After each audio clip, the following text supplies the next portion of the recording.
우리 그리스도인 믿는 자에게 기도란 무엇일까요? 우리 성도에게 기도는 능력의 원천이며 전부일 것입니다. 제가 요한복음 14장 12, 13절 말씀을 한번 읽어드리겠습니다. 요한복음 14장 12, 13절 말씀입니다. 내가 진실로 진실로 너희에게 이르노니 나를 믿는 자는 내가 하는 일을 그도 할 것이요 또한 그보다 큰 일도 하리니 이는 내가 아버지께로 감이라. 너희가 내 이름으로 무엇을 구하든지 내가 행하리니 이는 아버지로 하여금 아들로 말미암아 영광을 받으시게 하려 함이라. 예수님께서는 요한복음에서 실로 우리에게 놀라운 말씀을 주셨습니다. 예수님을 믿는 자는 예수님이 한 일보다 더 큰 일을 한다라고 말씀하십니다. 그리고 그 비결이 이어지는 말씀에 나오는데 너희가 내 이름으로 무엇을 구하든지라는 그런 기도에 있다는 것입니다. 이렇듯 예수님은 기도에 대한 놀라운 약속을 주셨습니다. 우리가 기도할 때 예수님보다 더 큰 일을 행하며 우리가 무엇을 구하든지 시행하겠다고 약속하시죠. 그렇기에 기도는 성도의 능력이며 그리스도인의 전부입니다. 그리고 또한 오늘 본문을 포함하고 있는 사도행전을 통해서 이 기도야말로 이 땅을 살아가는 그리스도인, 오늘날의 교회가 유일하게 붙들어야 할 한 가지임을 우리는 발견하게 됩니다. 사도행전을 다른 말로는 성령행전이라고 부릅니다. 그런데 이러한 사도행전에 또 다른 별칭을 부여할 수가 있습니다. 기도행전이라는 별칭입니다. 사도행전을 살펴보시면 이 모든 역사가 성령의 역사로 성령의 주도로 이루어짐을 우리는 알게 됩니다. 그런데 그 성령의 일하심이 나타나는 그 순간에 바로 기도가 있더라는 것입니다. 사도행전이 기도행전이 된 이유가 많지만 사도행전 1장 8절을 기준으로 세 가지의 장면을 말할 수가 있습니다.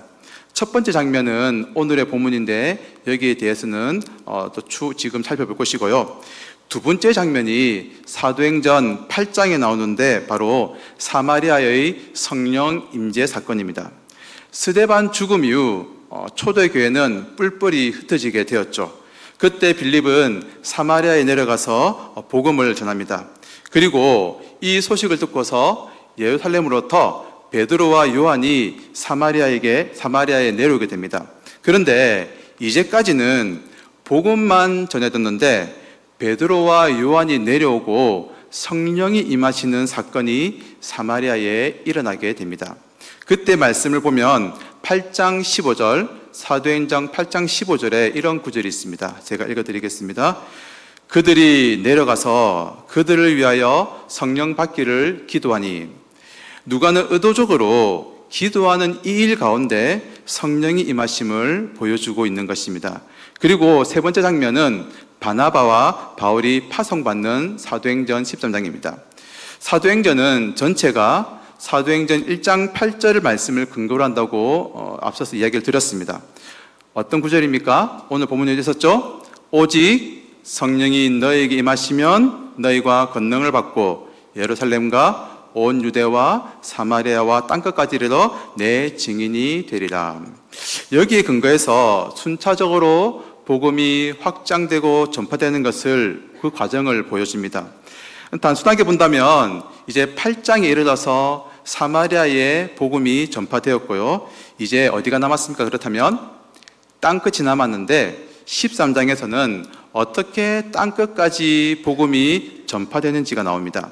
제가 13장 2절, 사도행전 13장 2절 말씀을 읽어드리겠습니다. 주를 섬겨 금식할 때에 성령이 이르시되 내가 불러 시키는 일을 위하여 바나바와 사울을 따로 세우라 하시니 안디옥 교회가 함께 모여서 기도했습니다. 그렇게 금식하며 기도할 때 성령께서 그들에게 말씀하십니다. 바나바와 바울을 세워서 선교사로 파송하게 하신 것입니다. 그리고 이것이 마중물이 되어 땅끝까지의 퍼즐이 채워지게 됩니다. 이러한 13장의 안디옥 교회 선교사 파송이 바로 기도하는 장소, 기도하는 사람들을 통해서 성령이 역사하게 되었다는 것입니다. 이렇듯 사도행전은 성령이 일하심으로 진행되는 성령 행전이고요. 그 성령은 언제나 기도하는 교회와 사람에게 나타나시고 임재하심을 알 수가 있습니다. 그래서 사도행전은 성령 행전이며 또 다른 별칭 기도 행전을 부여할 수가 있다는 것입니다. 그리고 무엇보다도 오늘 본문은 이 기도로 성령의 임재가 나타나고 그 성령이 어떻게 우리에게 임재하는지를 그렇게 보여주는 역사적인 순간입니다. 그리고 이 기도는 단순한 기도가 아니라 오늘 본문의 제목처럼 오로지 기도에 힘쓰는 그런 기도였다는 것입니다. 오늘 우리도 이렇게 오로지 기도에 힘쓰는 자가 되기를 소원합니다. 오늘 말씀을 통해서 우리도 오로지 기도에 힘쓰는 그 은혜를 누리는 모두가 되시기를 바랍니다. 그러면 오늘 본문을 통해서 함께 살펴보고자 하는 것은 마가의 다락방에 모인 사람들은 어떻게 그렇게 오로지 기도에 힘쓸 수 있었느냐, 그 이유, 비결을 함께 알아보자는 것입니다. 크게 두 가지를 말씀드리고자 합니다. 첫째는 그들에게 주신 그리스도의 말씀 때문이었습니다. 우리 본문 12절 말씀을 함께 한번 읽어보시면 좋겠습니다. 본문 12절입니다. 시작. 제자들이 감람원이라는 산으로부터 예루살렘에 돌아오니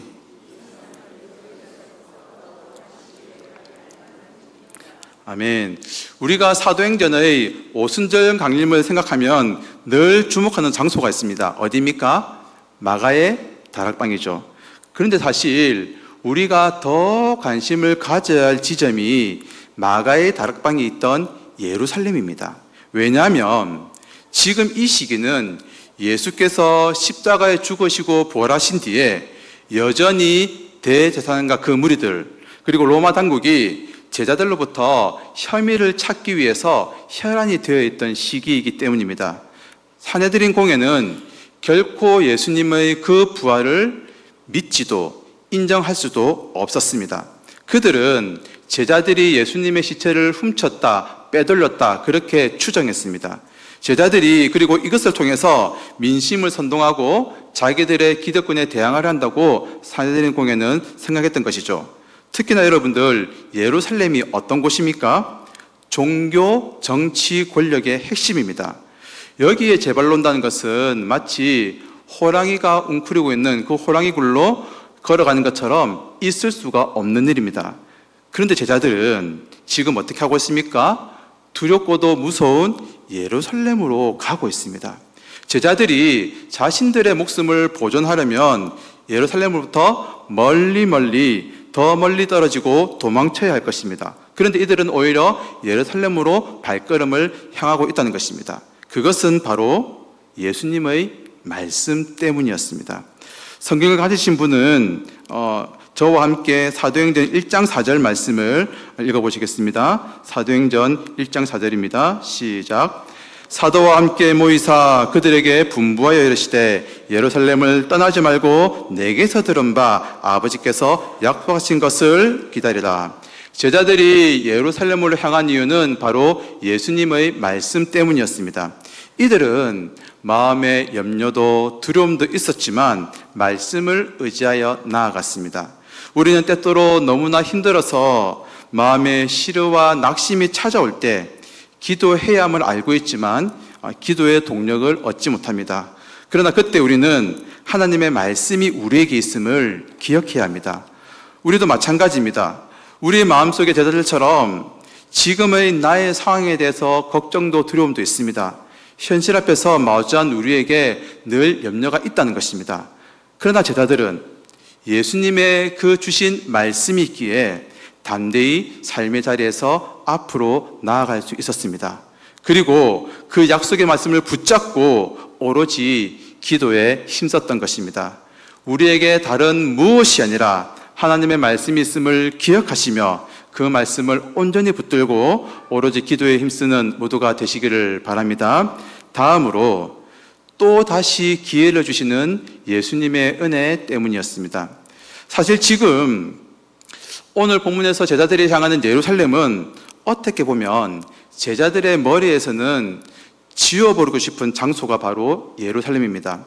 왜냐하면 제자들 중 요한을 제외한 모든 자들은 예수님과 함께 예루살렘의 그 고난의 자리에 가는 것이 아니라 도망을 쳤기 때문입니다. 그리 오래전도 아닙니다. 고작 40일 전 유월절 밤에 예수님과 함께 이들은 예루살렘으로 가서 적어도 예수님과 함께 있어줘야 했지만 이들은 그 현장에 있지 않았습니다. 이들은 인간적인 의리를 저버렸습니다. 그 모두가 예수님과 함께하는 일에 실패했던 것입니다. 그런데 이제 제자들에게 감람산에서 예루살렘으로 돌아가는 두 번째의 기회가 주어지고 있다는 것입니다. 특히나 여러분들 오늘 1장을 보시면 단지 저자 누가의 의도적인 기록이 아니라 궁극적으로 예수님께서 이 제자들을 어떻게 생각하시는지가 성경에 잘 나와 있습니다. 제가 사도행전 1장 4절 말씀 읽어드리겠습니다. 사도와 함께 모이사 그들에게 분부하여 이르시되 예루살렘을 떠나지 말고 내게서 들은 바 아버지께서 약속하신 것을 기다리라. 방금 읽었던 말씀이죠. 제자들을 향한 예수님의 마음이 4절에 포함이 되어 있습니다. 바로 사도입니다. 여러분, 사도가 누구입니까? 예수님 이후 교회를 세우고 지켰던 자들입니다. 교회의 권세를 이들에게 맡기셨고요. 복음을 수호하는 위대한 사명을 감당했던 자들이 바로 사도들입니다. 예수님은 자기를 버리고 도망친 제자들을 과거의 모습으로 판단하지 않으십니다. 그들의 현재의 모습이 어떠함을 전혀 상관하지 않으십니다. 우리가 잘 아는 찬양이 있죠. 어제나 오늘이나 아무 때든지. 거기에 보시면 이런 가사가 있습니다. 사랑하는 그의 제자 가슴이 안고 부드러운 사랑으로 품어주셨네. 여러분, 예수님께는 제자들이 어떠한 모습이든지 그들은 여전히 기대의 대상이었고요. 예수님께는 그들이 사랑의 대상이었던 것입니다. 그래서 누가는 이들을 향한 예수님의 그 마음과 뜻을 누가복음과 사도행전을 통해서 우리에게 전달하고 있습니다. 우리가 잘 아는 것처럼 누가복음, 사도행전은 누가가 기록했죠. 이 중 누가복음 6장 14절을 보시면요. 오늘 1장 12절과 동일한 내용이 기록이 되어 있습니다. 그런데 이 구절에 차이가 있습니다. 누가복음을 보시면 베드로와 안드레와 야고보 이렇게 순서대로 나옵니다. 그런데 사도행전을 오늘 본문을 보시면 구성원은 같지만 베드로, 요한, 야고보 이렇게 순서를 바꿔놓고 있습니다. 누가복음의 명단은 단순한 제자들의 이름의 나열이지만 이 사도행전 우리가 읽었던 본문의 말씀에는 이 11 제자들에 대해서요, 승천하신 예수님께서 가시고 나서 아직 성령이 이들에게 임재하지 않은 때입니다. 성령이 임하시지 않음에도 불구하고 이들을 누구라고 인정해 주시는 것입니까? 사도라고 인정해 주고 계시는 것이죠. 이들에게 또 한 번 기회를 주신 예수님의 그 은혜와 사랑 때문에 너무나도 야멸차게 예수님을 버렸던 그들이지만 그럼에도 그들을 다시금 사도라 불러주시며 복음의 위대한 사명을 맡기신 예수님의 그 자비와 긍휼을 기억하는 가운데 사도들과 그것에 모인 무리들은 오로지 기도에 힘쓸 수가 있었던 것입니다. 사랑하는 여러분, 그러나 우리는 오늘 한 가지를 기억하기 원합니다. 그것은 이러한 은혜는 단지 사도들만 받은 것이 아니라 우리도 동일하게 그 은혜를 받았다는 사실입니다. 늘 내 고집과 욕심대로 살아가며 주님을 수도 없이 배반하는 모습이 바로 저와 여러분의 모습이 아닐런지요? 삶이 어려울 때는 울면서 주님을 찾다가 주님의 도우심으로 이 해결되면은 다시 주님과 멀어진 이 일을 반복하는 것이 저와 여러분의 모습이 아닐까 생각합니다. 그러나 주님은 이런 우리를 결코 버리거나 포기하지 않으십니다. 또다시 우리에게 긍휼과 사랑을 베푸시며 다시 이 자리, 바로 기도의 자리로 우리를 초청하시고 부르십니다. 그리고 우리에게 말씀하십니다. 오로지 기도에 힘쓰라고 말씀하십니다. 왜냐하면 우리가 기도할 때 우리에게 하나님의 응답과 능력을 주시고 우리에게 성령의 충만함을 주시어 이제는 하나님의 백성으로 살아가며 하나님이 기뻐하시는 그 일을 감당할 수 있는 우리가 될 수 있기 때문입니다. 지금 우리는 삶의 자리에서 어디에 서 있습니까? 이제는 주님과 너무 멀어져서 기도조차 할 수 없는 연약하고 낙심된 모습이 우리의 모습이 아닙니까? 아니면 혹시라도 주저앉아서 하염없이 눈물 흘리는 것이 지금 우리의 모습이 아닐는지요? 여러분, 인생에서 두 번의 기회는 잘 오지 않는다고들 말하기도 합니다. 그러나 예수님은 제자들에게, 아니요, 사도들에게 또다시 기회를 주셨습니다. 다시 한번 그들에게 사명을 주시고 그 사명을 감당할 수 있도록 기도의 자리로 불러주셨습니다. 그리고 오늘도 우리 주님께서는 그 사랑으로 우리를 용납하시며 우리를 기도의 자리로 초청하고 계심을 믿는 우리 모두가 되시기를 바랍니다. 이제 말씀을 맺겠습니다. 자기를 배반했던 그 제자들을 사도라 부르시며 그들을 향한 기대를 우리 주님은 결코 저버리지 않았습니다. 그리고 그 주님이 바로 저와 여러분의 주님이십니다. 사도들에게 두 번째 회복의 기회를 주셨던 것처럼 우리에게도 같은 기회를 주실 것입니다. 그렇게 과거 사도들만 성령의 충만함을 입은 것이 아니라 오늘 우리도 동일하게 성령의 충만을 누리고 경험할 수가 있다는 것입니다. 주님을 온전한 마음으로 사랑하고 섬기지 못했던 우리 자신을 이제 주님 앞에 한번 드리며 나아갑시다. 오늘 이 자리에 함께한 우리 모두가 그리스도의 말씀을 꼭 붙잡고 그 사랑만을 의지하여 오로지 기도에 힘쓰는 모두가 되기를 원합니다. 다음 날에 어떤 기회가 오는 것이 아니라 지금 이 순간이 바로 그 기도의 때임을 깨닫고 다 함께 오로지 기도에 힘쓰는 가운데 삶의 회복과 성령의 충만을 누리는 복된 모두가 되시기를 간절히 소원합니다.